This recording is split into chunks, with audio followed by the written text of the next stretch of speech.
My name is Emily, and I'm 27 years old. Recently, my mother called me for the first time in nearly 3 years. She reached out because my sister and her husband are going through a tough time. Here's some context. The man who is now my sister's husband was once my fiancé. My sister, who's 23 and whom I'll call Kelly, ended up with my ex-fiancé, Jack, who is also 27. Jack and I had been together since college. After almost 3 years together, he proposed to me and threw a surprise party that night. I remember feeling on top of the world until about 2:00 p.m. that day. I decided to step out into the backyard to get better phone reception, and that's when I saw my sister and Jack. They were making out so passionately that it took them a few seconds to even notice me standing there. Completely shocked, I couldn't believe he would do this to me, especially after almost 3 years together and on the night of our engagement. When they finally noticed me, they quickly pulled apart, but it was too late. I ran to my car and drove as fast as I could to the nearest hotel. I was in complete shock, trying to process what I had just seen, hoping it wasn't true. Then I received a text from Kelly apologizing and saying she was in love with Jack. Apparently, this had been going on for a long time. I was in my hotel room when I got that text, and I broke down like never before. After that, Jack texted me too, saying pretty much the same thing. He told me that he had only proposed to me because he thought that if he committed to me, he could push Kelly out of his mind. Obviously, that didn't work, and it made him want Kelly even more. He said it wasn't about me, but it was about them. They just knew they were meant to be together. I was just a stand-in, a way for Jack to eventually meet Kelly. I stayed at the hotel for a few days, trying to pull myself together. I was still feeling lost and trying to convince myself that this was just a bad joke life was playing on me. After almost 5 days, I finally went back home because I needed to get my things and go back to work if I didn't want to get fired. When I got home, I realized that my family had been staying with Jack, all under the same roof, waiting for me to return. It might have been touching if it weren't for the reason I left in the first place. Everyone had been trying to text me and get a response from me nonstop after I disappeared, but I hadn't answered a single one of those messages. So when I finally came back, there was a lot of chaos. Everyone made sure to hug me and tell me how glad they were to see me. Even Kelly had the nerve to come up to me with tears in her eyes and give me a big hug. When she saw me, I was too shocked to even react and just stood there silently while everyone crowded around me. Finally, when things calmed down, I cleared my throat and told them that I was only back to get my things and move out for good. Jack had been standing there quietly until that point, but when I said I was leaving, he announced that I didn't need to go because he had already packed his stuff and was moving in with Kelly. Now that everything was out in the open, my family, including my parents, my aunt, and my dad's youngest sister, who has lived with us since her husband passed away, had big smiles on their faces. There was nothing to smile about, at least not from my perspective. Kelly stood next to Jack, looking at me sadly but still smiling. I couldn't take it anymore and asked my family what on earth they were smiling about because, as far as I could see, there was nothing to be happy about. I was upset because Kelly had just broken up my engagement and taken away my boyfriend of almost 3 years. There was nothing funny or sweet about it. My mother spoke up and told me that they couldn't change the past, but they could accept the future. They believed that the future had Kelly and Jack together, and even though the relationship started with cheating, they felt sorry about it, but wanted me to understand that this was for the best. Kelly apologized for taking my boyfriend, saying she couldn't help falling in love with him. She wished she had told me earlier so I didn't have to find out this way, but she said they were deeply in love and wanted to spend their lives together. Then they kissed right in front of me, and my mother even wiped a tear from her eyes. I snapped and told them that this wasn't something to be sentimental about. What they were doing was disgusting. To my surprise, my family got annoyed with me and said I was being bratty. Instead of being happy for my sister, they thought I was making it all about myself and didn't approve of my behavior. I was shocked by their attitude and told them all to get out of my house. I couldn't understand how they were defending Kelly and Jack while making me look like the bad guy, acting like I was overreacting. My father stepped in and told me not to act like a child because things like this happen, and I should just accept it. He said I should be happy that my sister found her soulmate instead of being jealous. It felt like they were all acting crazy, and I couldn't deal with it anymore. So I said screw it, went to my room, packed some of my things, and left again without talking to them or listening to what they had to say. Even as they called my name and told me not to go, I didn't have anything left to say to them because it was clear that they cared more about Kelly and her happiness than about me or what was right and wrong. They were so focused on justifying what Kelly had done that they completely forgot that I had real feelings too. After that day, my family tried to contact me several times, but I never responded because I didn't think I owed them anything. A couple of weeks later, I even received an invitation to Kelly and Jack's wedding, which I obviously declined.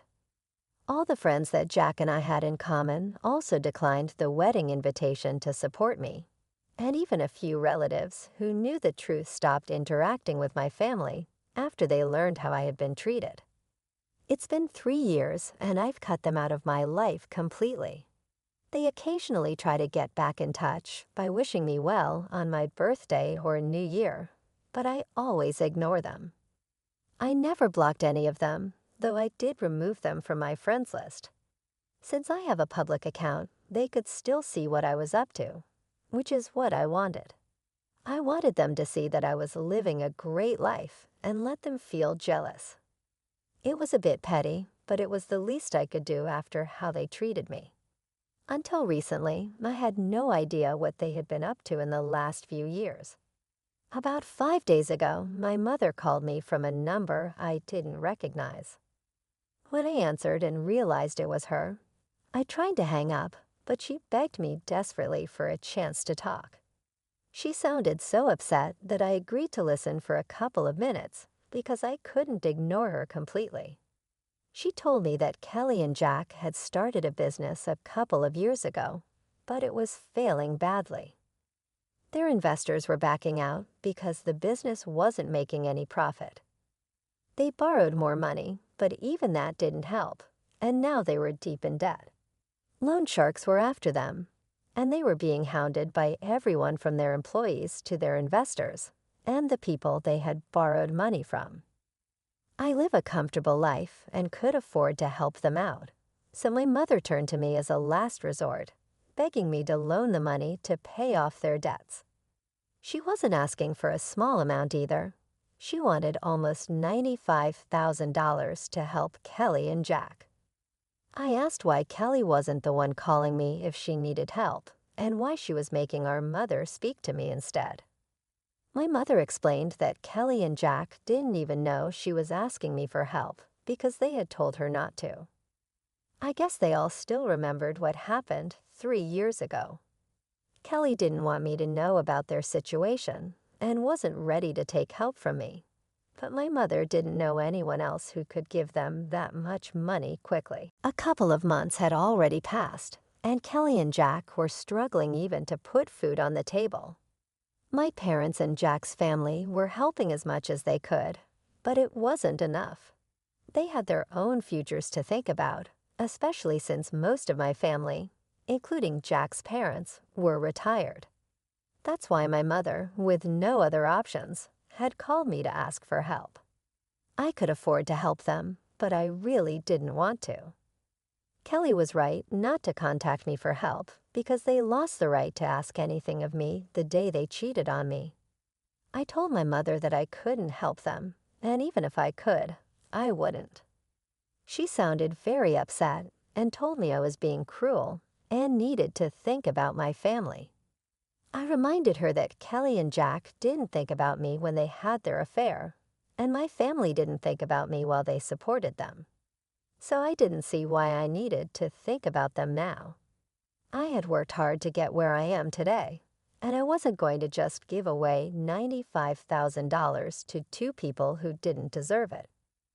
My mother started crying on the phone, saying she never expected me to grow up to be so selfish, and claimed that my sister and her husband would end up in big trouble if I didn't help them out. I told my mother that it was unfortunate, but I couldn't help them, and then I hung up. Since then, she's been sending me text after text, almost every hour, begging me to reconsider and think about my sister. She keeps saying that this isn't the time for petty revenge, and that Kelly is in serious trouble. She warns that if I don't help her now, I'll regret it in the future. My mother is acting desperate, and I don't know what to say to her because I don't want to feel like the bad person here either. Am I wrong for not helping my sister financially after she stole my fiancé 3 years ago? Update: I finally blocked my family. I hadn't done that earlier because first I wanted them to see what I was up to and feel jealous, and second, because I thought cutting them off completely might be something I'd regret if something bad happened to them. But now I don't care anymore. I should have removed them from my life 3 years ago. Keeping them around this long was the real petty thing I did. Refusing to help my sister now isn't petty. It's just the logical thing to do.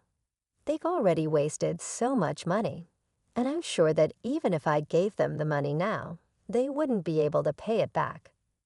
$95,000 is a huge amount, and even though I'm doing well financially, that doesn't mean I can just give away that kind of money without expecting it back.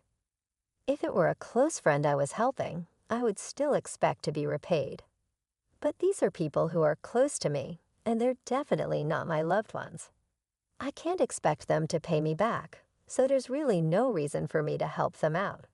It's as simple as that.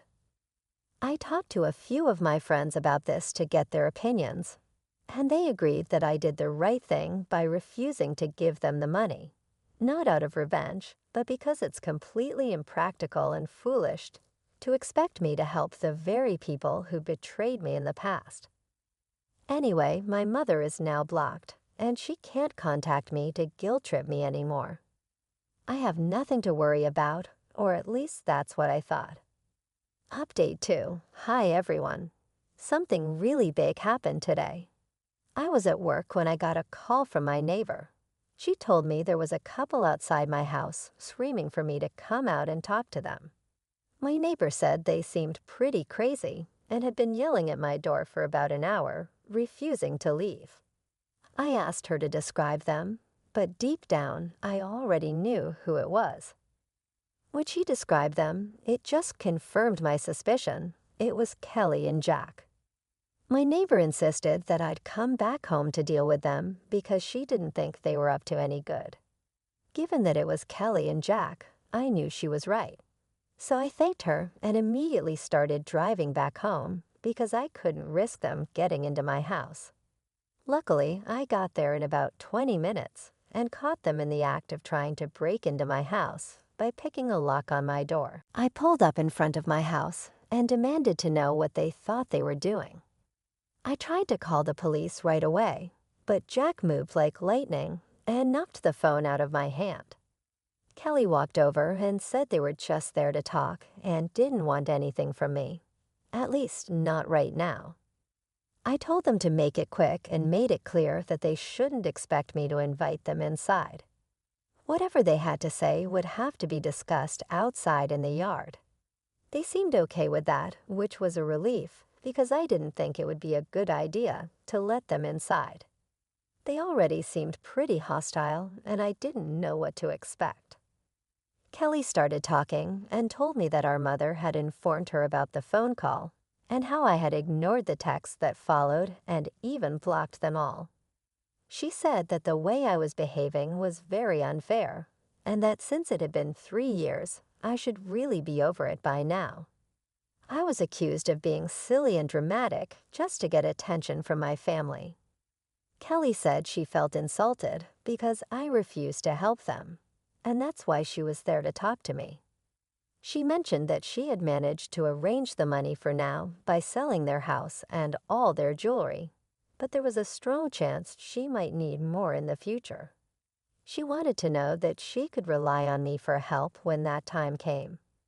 I told her flat out that she couldn't and shouldn't count on me at all under any circumstances, because I hated her and her husband with a passion. I was so angry that I warned her it was taking all my self-control not to hit her at that moment, so it would be best if they just left. Jack shockingly demanded that they wouldn't go anywhere until I signed a document promising to give them money in the future whenever they needed it. I couldn't believe what I was hearing. I knew that such a document wouldn't be legally valid if I was forced to sign it under pressure, and they had to be out of their minds if they thought they could manipulate me into something like that. I told both of them to get out, but Kelly pushed me and said that I had to help them because I owed it to them since we were family. She said I couldn't just run away from my responsibilities like this. I was stunned that she actually pushed me, and I was tempted to slap her. But I held back because I knew that getting violent would only make things worse. Instead, I decided to grab my phone, which had fallen to the ground when Jack knocked it out of my hand earlier, and I made a run for it. I quickly climbed into my car and drove off without even checking my rearview mirror. Luckily, I hadn't turned off the engine when I had left the car, so it was still running, and I was able to get a head start on them. They didn't chase after me on foot, which was a relief, but they stayed at my house, which was unfortunate. Once I was at a safe distance, I decided to call the police and report what was happening. I drove back to my house just in time, arriving shortly before the police got there. Within about 25 minutes, they showed up, and I filled them in on everything that had happened. The police arrested Kelly and Jack and took them away. I knew the charges weren't that serious, and they'd probably get off easily, but it was still worth it because at least they were taken away, and I didn't have to deal with them anymore. A few hours have passed since then, and I haven't heard from anyone in my family, which is strange. I thought by now at least one of them would have tried to contact me from a different number, but they haven't. I'm guessing they're either over everything and won't try to get under my skin again, or they're just waiting for the right time to contact me later when things have calmed down a bit. Update 3. Hi. So my last update was about a week ago, and I had started to believe that my family was finally going to leave me alone after I called the cops on Kelly and Jack. But I was wrong. Even that didn't stop them from bothering me again. This time, it was my parents who showed up at my house asking if they could talk to me for a moment. This happened yesterday, and they seemed much less arrogant compared to Kelly and Jack, so I decided to let them in. As soon as my mother entered the house, she started crying and apologized for ever taking Kelly's side over mine. My father explained that after they learned Kelly and Jack were arrested because of their behavior, including physically pushing me, they couldn't see them the same way anymore. They had decided to cut them off. My mother kept crying the entire time she was there, while my father continued apologizing for siding with Kelly in the past when it was actually me who was the victim. I told my parents that while I appreciated them finally coming to their senses, it was too little too late to make things better. I had grown used to living my life on my own terms and didn't want to go back to putting my family before myself. As much as I appreciated their visit and apology, I couldn't promise to work on a relationship because, honestly, I didn't see any point in trying to salvage something that was already broken, even if it was with my parents. They protested a bit, saying that we could fix things if we really wanted to, but that was the problem. I didn't want to anymore. I just wanted to be by myself, free from the complications, and hurt of the past. I told them I respected their efforts, but I was done trying. They seemed a little disappointed, but eventually they left and asked if I could at least unblock them so they could keep in touch. I did unblock my parents, which feels a bit strange, but for now, that's where things stand.